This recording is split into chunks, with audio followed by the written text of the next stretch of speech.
Omema Obibia Akwaba Ede about too much GH so. Breaking news are in a day about Beto Yabno so and I'm so for Muniaba a case capa and I'm so me day eba besomo and a day that say a soft form you no be the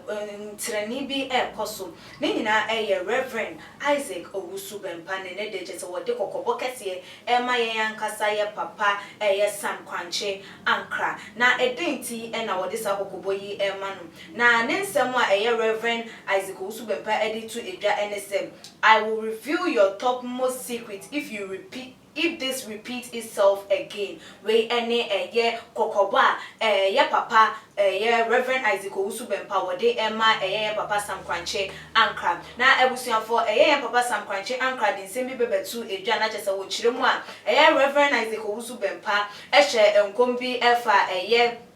your former vice president awenya ne baby call Amissah ata say vice president be ebewu na so amane mpa bomu anye diana eno ena Sam Kwanche Ankra ye papa edi to Agradaa Reverend Sam Kwanche Ankra wodi tu dwanum wo kire mu ese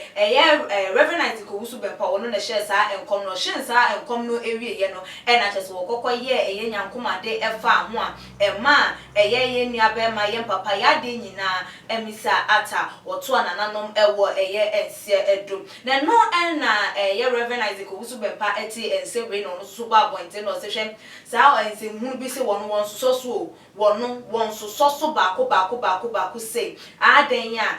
ye papa Reverend Sam Kwanche Ankra nensem na wodi etu dwane emma omma ne hu so se wo beka saa ense no bi ma na so wo beka wono Reverend Isaac Owusu Bempah ne ho ensem bi because so wo ya wan hwe ya dia efe ebeye ne tan ne kokoa mu nsem obeyi ede ato abonti no no wonye obi a wode juju adwuma we ene ensem a Reverend Isaac Owusu Bempah ede to dia na Ghana fo bi no se ada bio. And someone Reverend Isaac Owusu Bempah eke wo patche say Reverend Sam Kwanche Ankra enwa de wodi juju na adwuma anase sen na abusuafo ni nyina mu ne yehwe say yem papa Sam Kwanche Ankra wo beba bonten na ebia wa ba bekasa ede afa kokobo na entrene a Reverend Isaac Owusu Bempah ede mano na ye free ho na abusuafo ye to aso ede akwakwa kopie mu enra da video bi na circulate wo social media chese maya mienu na wo mo ekun esukufo nkwada chese utimi hu se enye Ghana hanom ye outside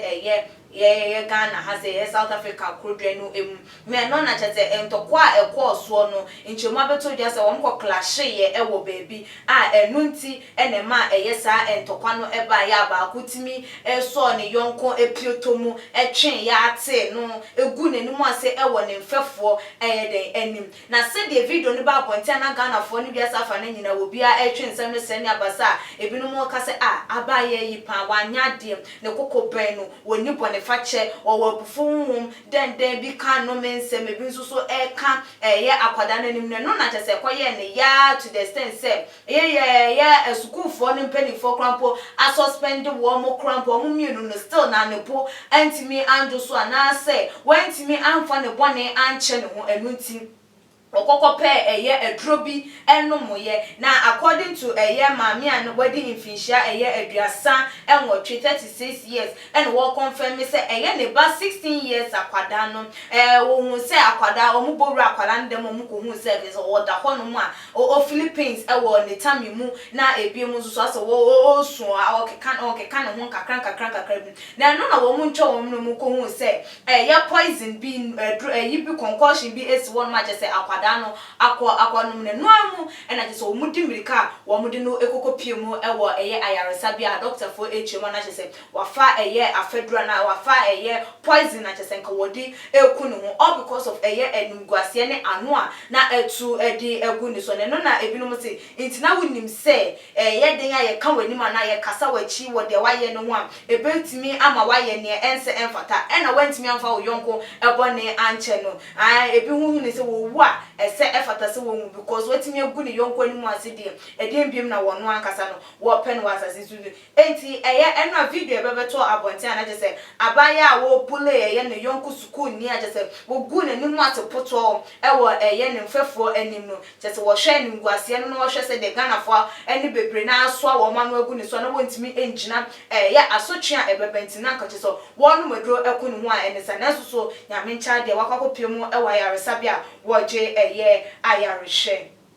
na abusuafo ye to aso a na ya mobeka ya enche ye bia na ye papa ye di na ye bishop Ajagurajah ye bishop ye kwabena asiama adodo nanim ne se ye Ajagurajah na nsentem na Agradaa Okomfo Agradaa ba ya cheso de ne bebetina ne pinsie so tender TV a chese wo super no kache ne se ne ntade hye no nyoma bia wo ye ne ye bi no kire se wo no oye okot sankasa na ebiem so no odin chire bone na church nkofo esenkrofo den vision wo just ma dodo na emanim efri nyame akwan eso na no na enede yi ye papa ekokoye live video wo ni Facebook page so I just say wo kasa wo ye ne wo anim no se wo no de wo fa bone nche we de kan akadada se wo no de so obi be ye ne bone a wo de be che pa de wo mfa nche de biara eda na ebi mo ye bone o mo ba monte be ka sorry crap no mo na ye the most wicked person na say the most wicked people on earth it will no pan the so we ye ne bone a nya de se wo de wo bone e be che wo de biara eda enti na ye ne live video ni enim se nka che se wo ba no ba be sopa ye Okomfo Agradaa na so ne nsem a wo de atu dwa na magana fo nyina aye obi biara e won eno na wo chi mu se wo no de Emma pa de woni emma enko all because of say wono den a wo ba na ewo no na biem so wo baba enti wo ba pa ye na de emfa ho ne adeko a oba no de be ye na nya de se obeba ba be ye na ayakayaka de ano ne be ko na nke ye bema na nke ne no kun ya na san ko bi foforo de ya ni ejai nke no ko be ma nipa na hunu se ene wo no so so Ajagurajah wo ho ba akoye oba nko ade wo reserve no comment nya de se wo be so ensem no esu ne no de bi no mo se we oboa wo suro no Okomfo Agradaa enti nam se Okomfo Agradaa na nko ye oba afoforo bi enti na wo kasa ensem wo suro na Agradaa enuti na ma ne de sa ensem we aba betu edwa na abusuafo wo hwe ye papa ne reaction towards ensem Agradaa kan ye ni nyina echi na do timi bebe kan ye ni a wonso gidi se suro na wo suro no ana se ye sesa na wo sesa free ye Mose mra na wo se wodi so enuti wo de ne mfon so ache no nti ana abusuafo for adwenche ebra e too much in comment section na ebiem so like videos na share all the social media platforms that's ne ye besane share makram the major prophet kum chacha on say me catch was say bomoden na hwe too much gh on say me kan ye nya ne bone pa na kase ye pe wo wiase ya asodin ti na adam wo hu nyame ye no nyam no wo hu ne ma bi a wo hwehwehwehwe e wo other place ni ade cat won na bomoden na behwe too much gh behwe na subscribe bomoden o behwe pe na wa ye subscribe o subscribe na subscribe na o subscribe a na wo benya ne ma pe